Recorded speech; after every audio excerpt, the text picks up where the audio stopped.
Carla. I'm Kendrick. Welcome to Self-Care Saturday.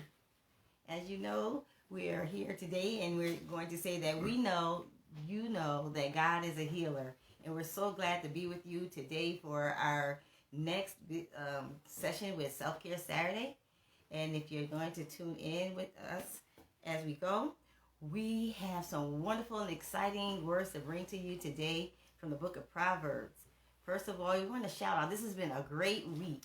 Yes, it has. Yes, it has. And we're glad to have you again with us. And so we're excited about everything that God is doing. We want you to know today that God loves you. And no matter what you're facing, no matter what you're dealing with, as we shared with you on last week, we got to walk in the strength of the power of an appetite. And that is have an appetite of encouragement. Have an appetite to do better than you have done on yesterday. Have an appetite to where you want to not only please God, but have the notion, the will, and the wherewithal to want to help, to want to reach out a hand to help someone get from one place to another. We're always thankful to be with you and for the opportunity to share. And as Carla mentioned, we'll be sharing with you some points or principles tonight from the book of Proverbs. We know that it is a very busy weekend and somebody should be somewhere shopping for Mother's Day, getting ready, getting prepared. So we wish each and every one of you a happy, and a blessed Mother's Day to all. And so we're so grateful. So we're going to have Carla lead the way in the book of Proverbs on tonight, just to share with you. So wherever you're at, like, tag, and share this video with someone. Definitely share, like, and tag with some sister, some mother, as we encourage your hearts today on Saturday Self-Care. So the book of Proverbs was written by Solomon, and it's considered one of the wisest books that we can actually go through. And today we're going to be coming from the book of Proverbs, chapter 31, verses 10 through 31. And we're going to be talking about this wonderful woman. You all might have heard of her as the phenomenal woman, the Proverbs 31 woman. And this woman is so phenomenal, so great. And you also heard the Proverbs 31 woman. And and striving to be this Proverbs 31 woman has been a goal for the Christian woman in faith. And what I like about it and what we're going to talk about is this woman, she's a mother. And what she's doing is she's talking to her son, who is a king, King Lemuel. And she's telling the king or the prince that, guess what? When you go out to seek a wife, this is the type of wife you should be looking for. So this is a message from a mother to a son. But listen up, ladies. All of us didn't have sons. I happen to have a son and I have a daughter, but all of us didn't have sons. So we daughters, listen up. Because the mother is telling the son what to look for. So when he's looking at you, he's looking for her in you. That is so interesting. And so we need to let's walk through this. So Kendrick is going to read Proverbs 31, 10 through 31. Again, so if you want to follow along, hello to everyone out there. Hello, Ma. Happy Mother's Day to you. Happy Mother's Day. We love you. We love you. We love you. We thank God for you. Hello to every woman on the line today. We want to wish you a very special and happy Mother's Day. We thank God for you, for your existence, for your presence. And as Carla mentioned while I'm turning there, Proverbs 31, every son needs guidance from a mom. If your mom is alive or even if she's not, there's someone who stood in the gap and has been a mother to you in some form, some fashion. But for those of us who do have living mothers, again, wherever they're at across this land, across the world, encourage them. And always know someone has been a mother form or a mother figure to you. So Proverbs 31. Absolutely. And so if your mom is not with you, I know that we've been through a pandemic. And we've been through some difficult times, or it could just be that your mother wasn't there for you. Do know that God places people around you. And so there are mothers out there. There are godmothers out there. There are aunties out there. God has placed someone in your circle to stand in the gap for you as you continue to grow into womanhood, or even today if your mother is not with you. So I'm reading from the New King James Version today. And since I'm the reader, let me get on my assignment here. So Proverbs 31, listen carefully to what this says. It says, the words of King Lemuel, the utterance which his mother taught him. That's verse 1. Verse 2 declares, now watch the question it asks. It says, what, my son, and what, son of my womb? So the mother is asking questions here. She goes on and says, and what, son of my vows? And then verse 3 declares, it says, do not give your strength to women, nor your ways to that which destroy kings. I'm going to leave all that for Carl to explain. I'm going to move right on into the scripture.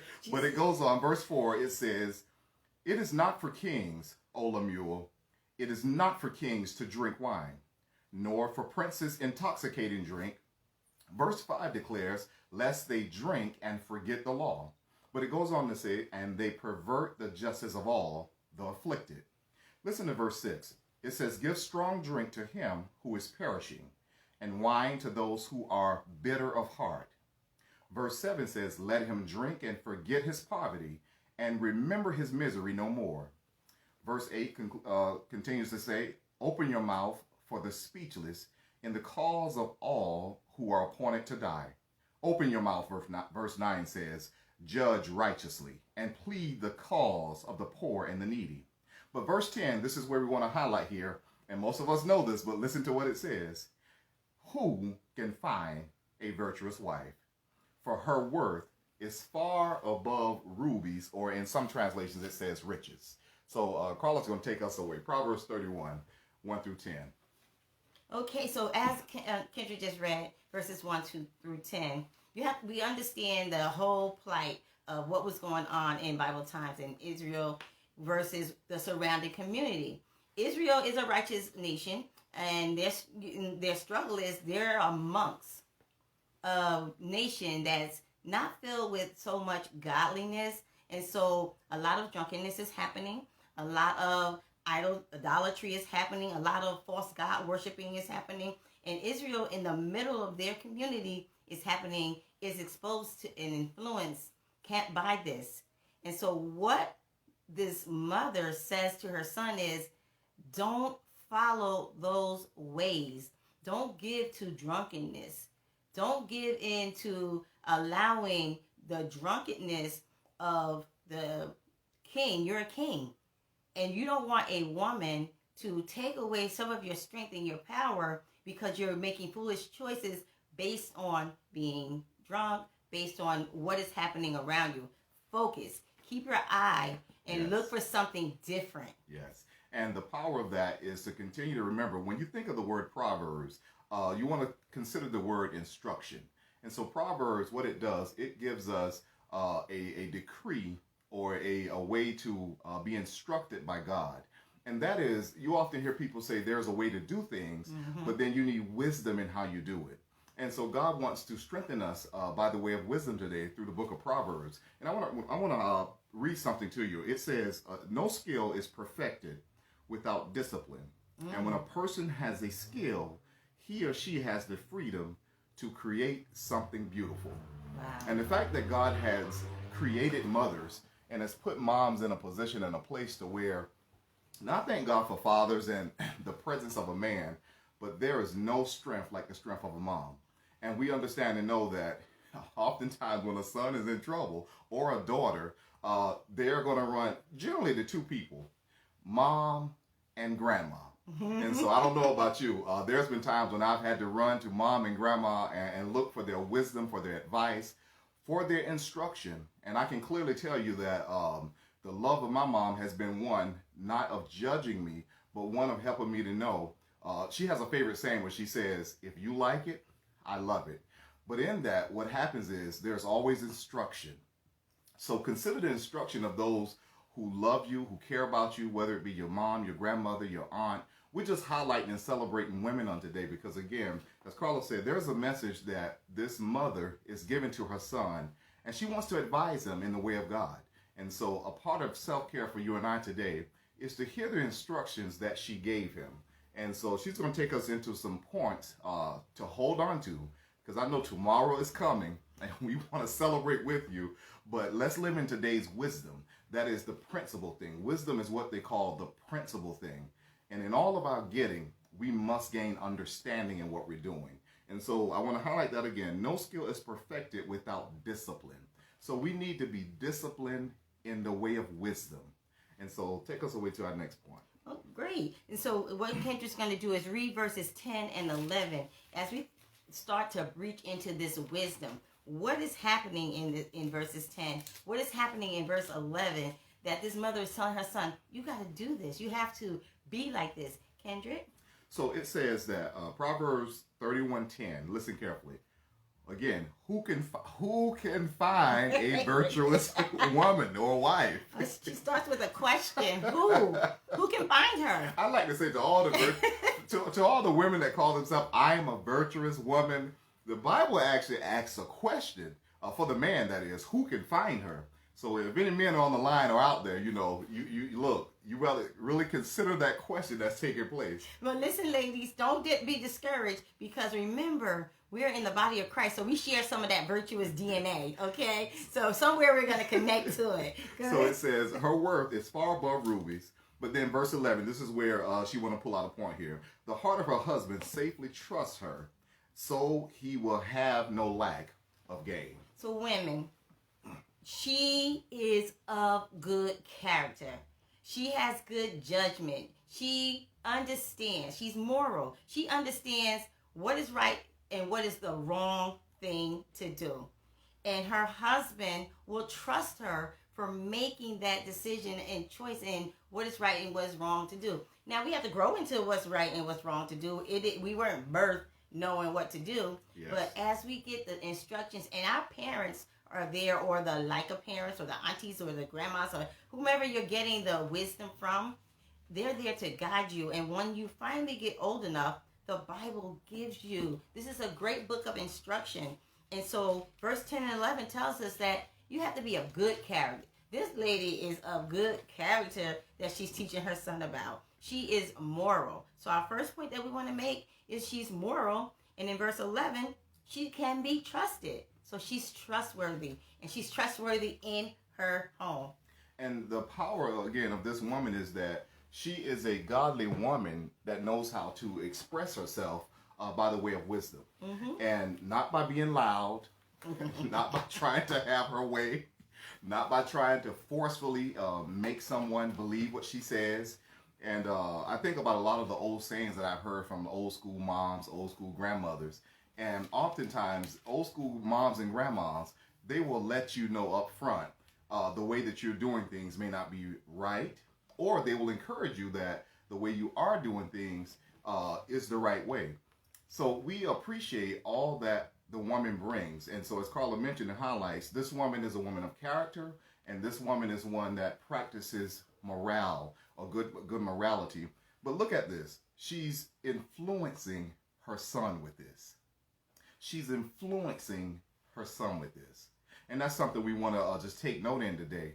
How are you influencing the sons of the earth, Mom? How are you influencing them? Moms, there's a son out there that doesn't have a mother. So you might be the workplace mother. You might be the shopping grocery store mother, the corner boy, the corner mother. There could be some mother missing that you don't know about. So how are you going to influence those people that you come in contact wherever you are, those sons out there? And they're out there, and they're so beautiful, and they're waiting for us to influence them. Verse 11 goes on and says, the heart of her husband is safe to trust her, so he will have no lack of gain. But then verse 12 says, she does him good and not evil. But watch this. All the days of his life.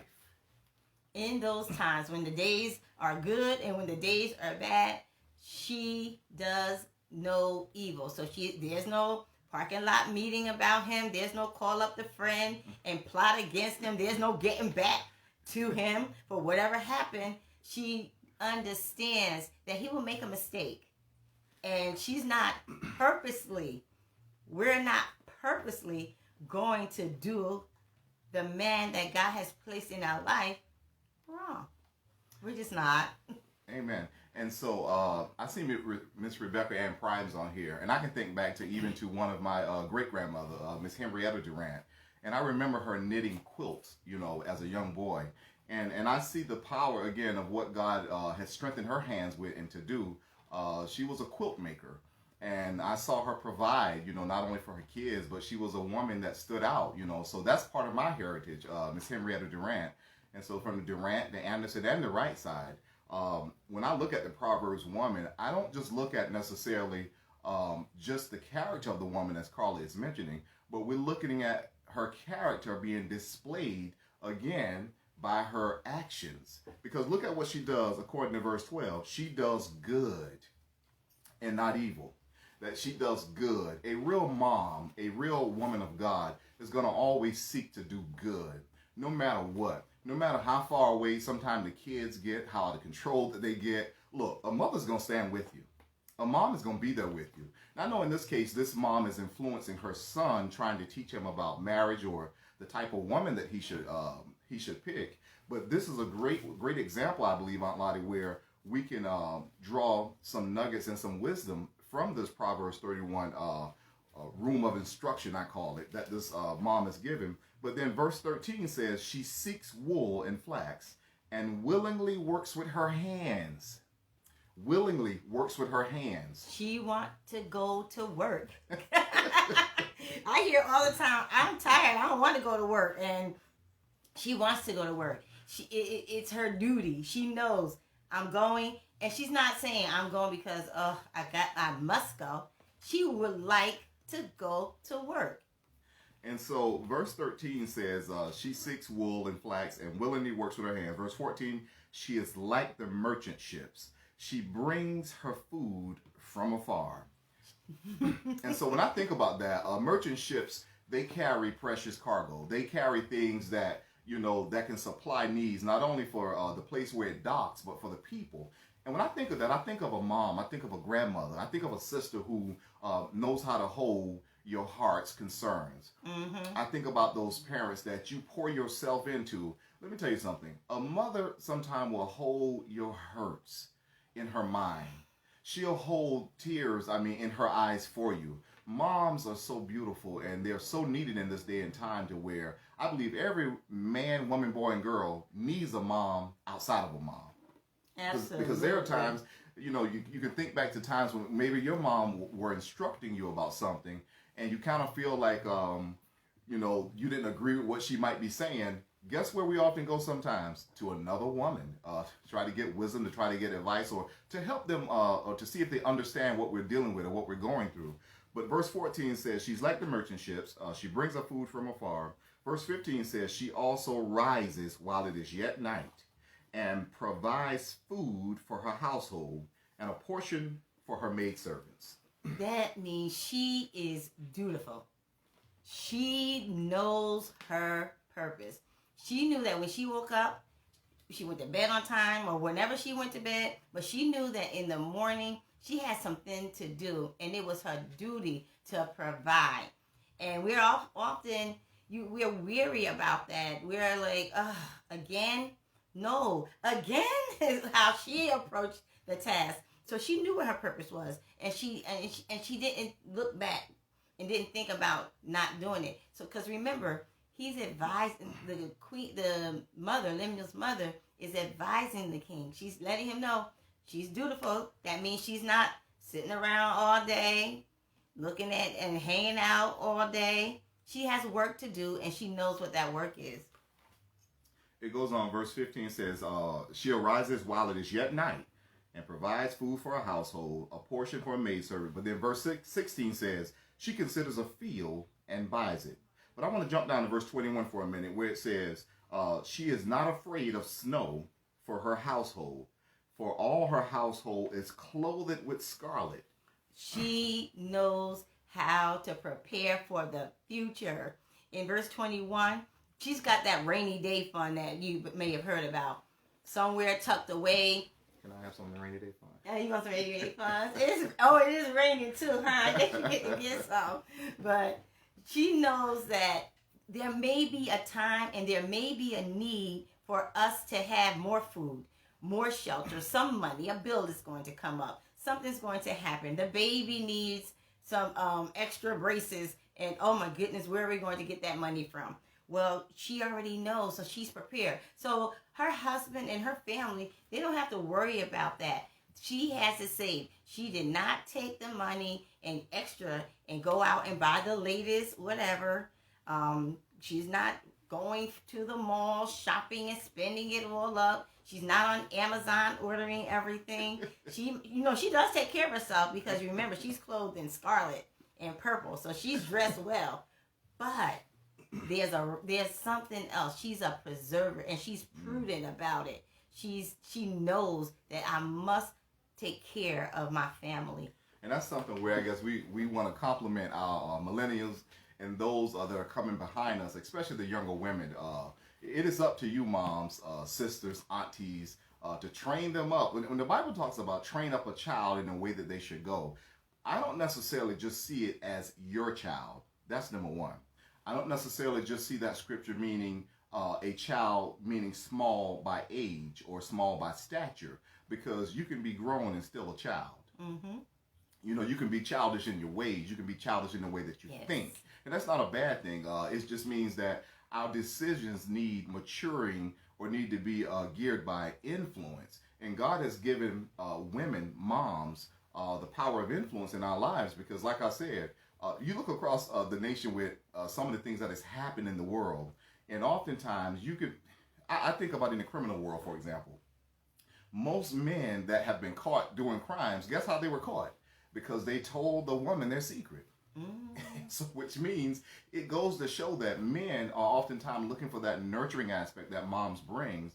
And so, as Carla is mentioning or highlighting from the book of Proverbs, this woman is influencing Solomon, or as some believe who she's writing to, influencing her son that he needs wisdom. But she's teaching him a way, whomever he chooses as a wife, or if he can find this virtuous woman, that he finds someone who is able to stand morally, who is able to stand as a trustworthy person, who's able to stand dutifully.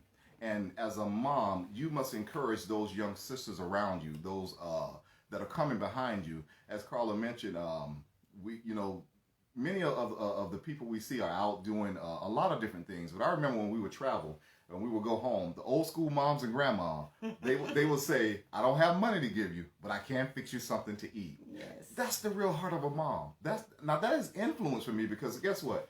You don't forget those moments. And what they did, they took time. I think about, when you think about love, you can spell love this way: Time. Yes. Love is time. Yeah, you show me someone who don't give you time, I'll show you someone who don't love you.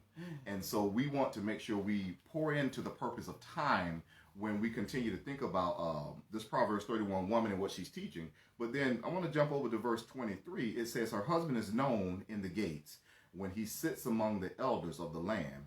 And so while that does give some inclination about this, her husband holding a position or being a man of stature, a man of valor, but the highlight, I believe, for this woman is that she is one who's respected.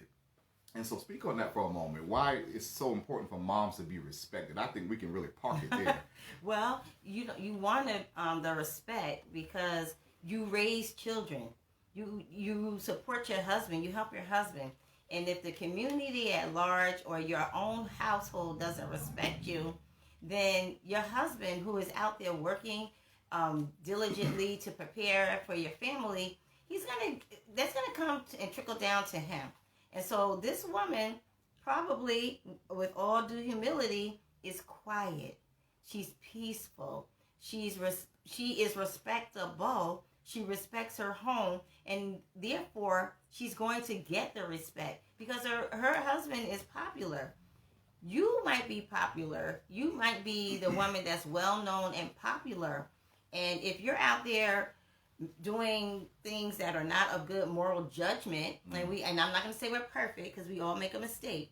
Please hear that. But if you're doing things that are not, or we're doing things that are not morally right, we could lose the respect. And it's so important to maintain that respect. And no matter what you and I face and deal with, as a mother, I'm speaking to mothers particularly, or those of influence of a female nature and character, always know that God has created you to be respected. Even if people decide not to, You are to be respected, you are to be loved, and you are to be honored. You are to be celebrated. And I think sometimes when I hear conversations when individuals will say, well, that's my mom, and they begin to talk down about their mom. Look, don't let anyone around you, with you, beside you, speak down about those who you consider as mothers or mother figures. Don't let them, because again, you and I have, we have a right to stand up for moms. God made it so notable for you and I. It was part of one of the 10 Commandments where it says, honor thy father and mother. But watch this now, that your days may be extended or long. And so here's the key to living long. It's not good health necessarily, though we need it. It's not so much about being spiritual necessarily, but we need it. But God gives a practical principle here by saying, if you want to enjoy a longer life, one of the ways to do that, or one of the ways that's going to get you to it, is respecting your mother. We must respect our mothers. We must honor them. You look around the world at various cultures and how many mothers are treated in high esteem or respect. We must make sure we keep within our culture and keep within the confines of what we know and understand, that mothers should always be respected, whether it's a young mother or an older mother. I mean, look, go back to those days where we would open doors for them. Go back to those days where we would, say yes, ma'am to them. I would never think that I've come to a place to be equal in my mom's knowledge. Oh, no. Or my grandmother's wisdom. Because, again, without them, there's no me. And there have been some people who haven't had the best, or what they think is the ideal mother, son or daughter relationship. I want to say, I believe that as a mother, the mother did what she thought was her best. No one gives you their absolute worst. And so if there is some healing that needs to happen in the home, between your mother is alive, I say, yes, the situation may not have been perfect, but do know she tried. She tried. And she can only work with what she had. We can only work with what we have inside of us. And the more things of good we put inside of us, those bad things start to go away. And the only way to allow that to happen is to communicate with each other. And so I want to look at Proverbs 31, verse 25. It says, strength and honor are her clothing. She shall rejoice in time to come. And as we continue to reiterate, every mom possesses some form of strength. She possesses some form of strength, whether she's good, whether you consider her bad, however you may label her in life, just know that's still God's daughter. That's still God's creation. And so while we may not necessarily agree with everything that moms do, or Big Mama, whatever you name mom or grandma, Big Mom, whatever you call her, Nene, Mama, Moo Moo, we got all these names, Gigi, whatever the name is, always know you may call her by her name, but there is a degree of respect that she is owed. That I know a lot of people say respect is earned, but again, the biblical content that I look at is that mothers possess the right to be respected. And when I say the right, because they're the incubators who, we come through them, we come from them. Now, of course, God pulled woman out of man, but then the term Eve means mother of all living things. And so while she's the mother of all living things, look, every female has the somewhat of the capacity to mother me in some sense. And I want to speak about that briefly, because you sometimes can lose sight thinking that only your mom can tell you something.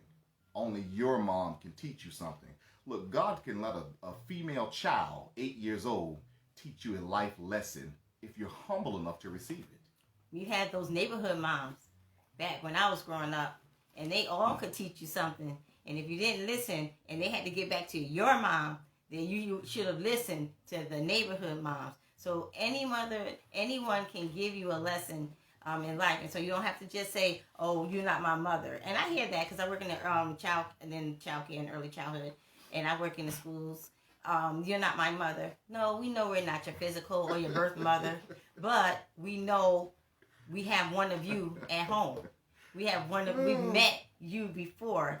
And so we just want to extend the grace that we gave our own to you. And if you think back to times when you might have been doing something wrong, or if people saw you out in the street doing things, they would often say, "I know your mama," or they would say, "I know your grandmother." They didn't call the men name, because I mean, of course, our grandfather, he would kill us, but they would often say, "I know your mama, boy. What are you doing out here?" And so somewhere along the line, this woman is preparing this young man to receive wisdom, to receive instruction. She's prepping him to look at all of these qualities that this virtuous woman should have. But what we're doing, we're comparing this to a mom today. We're comparing some of these principles to a mom. And again, we're highlighting it. We're celebrating with you. And so we want to walk down to verse 26. It says, she opens her mouth with wisdom, and on her tongue is the law of kindness. Again, let me say this. I see you, Mama T. On her tongue is the law of kindness.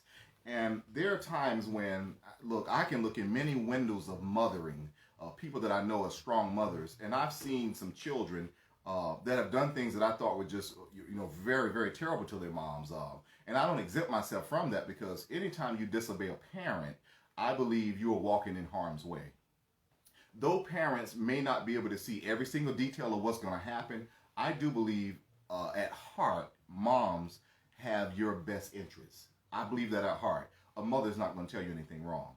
A mother's not going to lead a child astray. Now, I know some may say, well, what about some of the crazy mothers that throw kids in trash cans and all those things? Yes, those things do happen, and those are not the characteristics of what we're dealing with from the biblical framework here, because this mother is highlighting to the son, I need for you to look for these principles. These are principles that will guard you. These are principles that will protect you. Again, when she opens her mouth, see, again, right there, there's a degree of respect that she's trying to instill. When she opens her mouth, it says wisdom is flowing from her tongue. That means she's not arguing. She's not screaming. She's not bringing up all the things that went wrong. She has processed a situation. She has the ability to process a situation and then speak to you wisely about it. That's not, and I know your parents have talked to you as you were aging, and they were saying, that person doesn't mean you any good. I know that you call them a friend, but that's not a good friend for you. She's using the wisdom right now, and she is not telling you in some nasty way to drop your friend. She's guides, she protects. And so we do that with all the people that we come in contact with. We guide, we protect. That's what we do. Mothering carries so many different avenues of teaching, training, and developing. And I know for many of us, we can look at something that our mom or grandmother have told us that has definitely come to pass in relation to what you're saying, Carla, because I think all of us have that one friend or one person that our mother or grandmother may say, get away from them. Or like I say, it's just something about the intuition of moms. Of course, I believe it's God-given. Some may call it conscious. Some may call it, just an underlying feeling they have and they know it's right. But moms sometimes can discern things that most people will just instantly miss. And so we want to continue to say that while you are encouraging others, keep parents lifted up. Keep moms in general lifted up. I saw a young girl one day fussing with her mother. And, I just stood back. And, of course, I wanted to say immediately to them while they were in the street fussing, hey, that's your mother. Regardless of what's taking place, there's a principle for me that always stands on the ground. And that law is honor thy father and thy mother. Now, I know everyone doesn't live by that principle, because they'll say, hey, the mom is just as wrong, and a kid has a right to express themselves. And so what the mom was fussing with, not fussing, or trying to tell the young lady about, she pretty much was trying to tell her, hey, I don't want you to get pregnant at a young age. I don't want you to have to go through the struggles of what I went through as a young mother. I don't want you to have to try to deal with trying to go through a system of welfare if you don't have a job, if you haven't properly positioned yourself. All the mom was trying to do was give her a piece of wisdom. But guess what? It came across to that child in a way of, she's trying to run my life. She's trying to tell me what to do. And look, oftentimes, moms is going to guard your future. This is what the Proverbs mother is trying to teach the son. She's trying to guard his future by telling him, because if you select this woman will not only take care of the home for you, she'll help provide for you. She's going to help she's not only going to be respected, but she's going to help you get respect and gain respect. Because when you look at a home, you look at men that are men of stature in great roles or prominent positions. What is the old tagline they saying? Behind every good man is a good woman. Well, mine is beside me, so praise the Lord. So you need to keep in mind, sometimes when you see individuals doing things against their moms, gently pull them aside and remind them of the strength of that mother. And many mothers, I guess if you all could testify who are on here who are moms or who've been taught and trained by moms and grandmoms, I'm sure somebody out there can be a witness to say, if I had listened. If I had listened, oh my gosh, I was the middle daughter. And I just was, y'all know the middle, and I am the middle. And I was just stubborn. And I would just say, this is what I want. This is how I want to do it. And that's it. And I must have exhausted her. Because each and every time, I would have to go back when she gave her wisdom. I would have to go back and be like, Mom, I am so sorry I did not listen. I was dutiful and I did what she wanted to do. But those moments when I wanted to do what I wanted to do, I did it. And she was like, that's not going to work. And I'm like, you always say things are not going to work. And she was like, trust me. And remember, there's nothing new under the sun. It's in the scriptures. Moms have been through it. Or they know their sisters have been through it, or they know someone who's been through it, so they're just trying to help you not go through it. But we want to go through what looks like crazy years. I see Aunt Lottie saying, Carla, you were something else but too cute. So, Auntie, no sharing. So verse 27, watch this. It says, again, this mom is describing to this young man what to look for. Now, again, I go back to the question, who can find a virtuous mother? Ooh. But I want to pose it in this sense. I guess looking at moms, moms to me are not only virtuous moms, but moms, because depending on the relationship the son or daughter have with the parent or the mom, it is again our job to honor parents, whether dead or alive, by the way. And you may say, well, my mom is not here, my grandmother's not here, so there's really no one to train and teach me. I disagree. I believe God has given you someone, somewhere, some woman figure to help you in this life. I believe God has given you someone to help influence your decisions. I believe God has given you someone by the way of a female or a mother figure where you can look to gain insight on how to make the next step, the next move. But then look at verse 27. It says she watches over the ways of her household. Real virtuous moms, or moms that should be respected, they watch. They don't just close their eyes. They watch, which means they're not ignorant to what's taking place in the house or outside of the house. Real moms are going to always know what's going on. I used to wonder, how my mom could know what was happening uptown when she was never uptown. Or how my grandma would know what was happening on the back street when she wasn't on the back street. Or wherever I placed myself, I would go to different places, and I could find myself in around circles where I wanted to agree with what I thought was right, but God was teaching me through my grandmother and my mom, the way you're doing things and handling yourself, it's not working for you. And I'll give you one classic example. I remember I had my little car, my little convertible, and boy, did I think I was cool. And I was out in an area called the Projects one day, between Lamar and Timmonsville. And I had the top back on my car out in the projects. And my grandmother came out there. And she pulled me aside. Again, all my homeboys out there. So I don't want to hear nothing she has to say, right? And so she pulled me aside. And she said, put the top up on the car. I said, well, Grandma, it don't make sense. I'm chilling. I'm being cool, I'm doing my thing. And she pulled me aside and said, hey, someone can drop drugs in that car Someone can put a gun or something in that car. Somebody could put something in that car, and as soon as you drive off, you can get stopped, pulled over, and locked up. See, that's a problem when you think you know everything.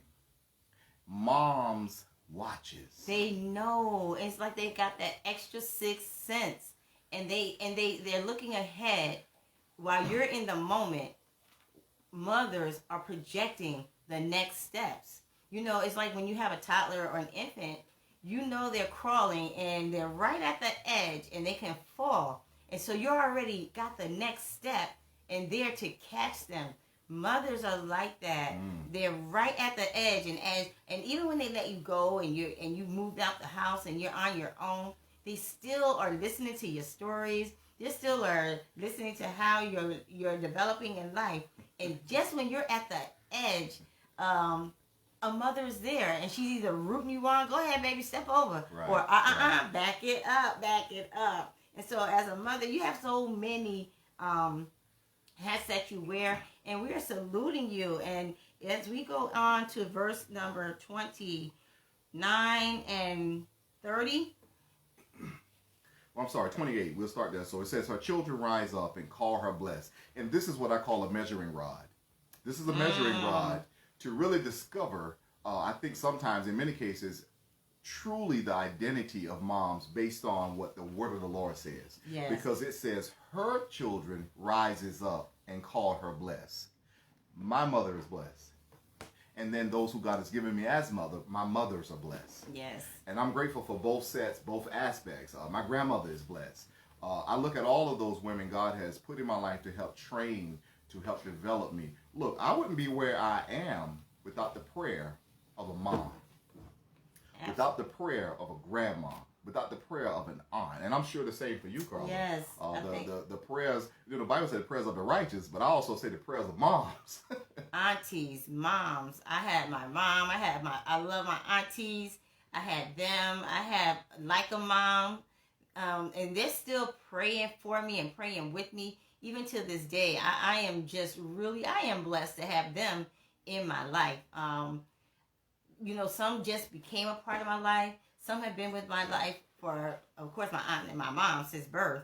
But I am real happy to have them up and around me. And yes, and I call them blessed. They're blessed because they're wonderful mothers to their children and to those who they're in contact on a daily basis.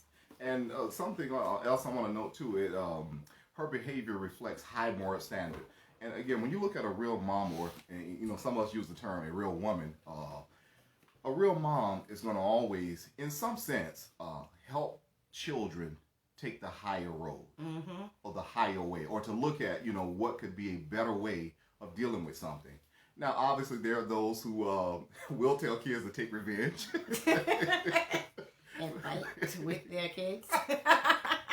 But we got to grow in that system. Moms, I believe moms can protect you from systems of hurt. Yes. Systems in the sense that wherever you go, you should always be hearing the voice of mom. And the voice of mom, like I said, is the power of influence on what God has gifted her to help train and nurture you with. Yes. I mean, I'm way in New Jersey, but I hear the voice of mom and grandma. I hear their voices. And then those who are up here with me, who God has positioned as mom to me, I hear their voice wherever I go. And there are times, look, you got to encourage those young people around you to hear the voice of mom. Look at how, if the scripture is teaching us that this mother is speaking to a young king, this is important. If this mom is speaking to a young king, in the days of the monarchical days, does he really have to listen to her? No, because he's the king. But even in the Eastern culture, they understood and knew the high value of respecting mother and father. But I go further than that. It wasn't just an Eastern custom or cultural belief. It's God's system. And God's system is honor thy father and thy mother. And when I say honor, it don't mean just giving them flowers. Honoring means taking all of who they are and embodying it, and taking it on and feeding generations after you with who they are, what they taught, their belief system. I often tell one of my nieces, I say, you don't exist without my mom. And so You got to be careful to know that, when you think about your existence as a young lady, and that, you're the reason or the end all be of your existence. No, if you look back, there's a mother hanging over your head that needs to be respected. There's a grandmother hanging over your head that needs to be respected. And so we want to conclude by looking at verse 28, verse 29. It says, many daughters have done well, but you excelled them. Now listen to this verse. It's verse 30. It says, charm is deceitful and beauty is passing, but a woman who fears the Lord, she shall be praised. And I want to let Carla talk about that, because here are two things that I see many people hang on what they believe are things that women should do. And that is to dress themselves up and to make themselves up. I'm going to say that again. Verse 30 declares, charm is deceitful and beauty is passing. Makeup is going to fade away one day. Absolutely. Beauty is inside. This mother is saying, yes, there will be some beautiful women that you will face. They will have on the makeup. They will have all the exterior things that draw and attract you. But that will go away. What happens when there is no makeup? Then who is she? What happens when there are no new clothing? Who is she inside? So look at the beauty of her heart. We went over so many characteristics here. There are about 31 characteristics in this one proverb alone. Go back and read it for yourselves. Proverbs 31. We talked about this woman. Inside, she had good judgment. Yes. She was moral. She could be trusted. She was dutiful. She worked. Then sometimes work don't make you look great. You look like you're going to work. You're not going out or having all this makeup. We salute you. Thank you. She's preparing for the future. Yes. She's respected, and people respect and love her. She has good wisdom, and she understands you. She understands problems, and she understands and knows how to put a situation together. And in all of that, she's really, really kind. She's nice. And so, she has high value too. She places value on value. That's nice. She places it. She wants you to get it right as possible that it can become. But most importantly, she fears the Lord. And in that fear of the Lord, that keeps her humble. That keeps her quiet. That keeps her knowing that she can't do anything without God. So, son, I say to you, who can find a virtuous woman? I say to you, she's out there. She's there. She's you. She's me. Because we share that same DNA of this makeup of woman by the Spirit of the Lord. Have a beautiful, blessed, wonderful Mother's Day. To those of you, my hearts and prayers go out to you. If you are without a mother for Mother's Day, we are praying for you to be strengthened. If you are a believer and your mother was a believer, we salute her in knowing the righteousness of God and heaven awaits. So we say, be blessed, stay blessed, and have a beautiful day. And you are that virtuous woman. Happy Mother's Day. Happy Mother's Day. God bless.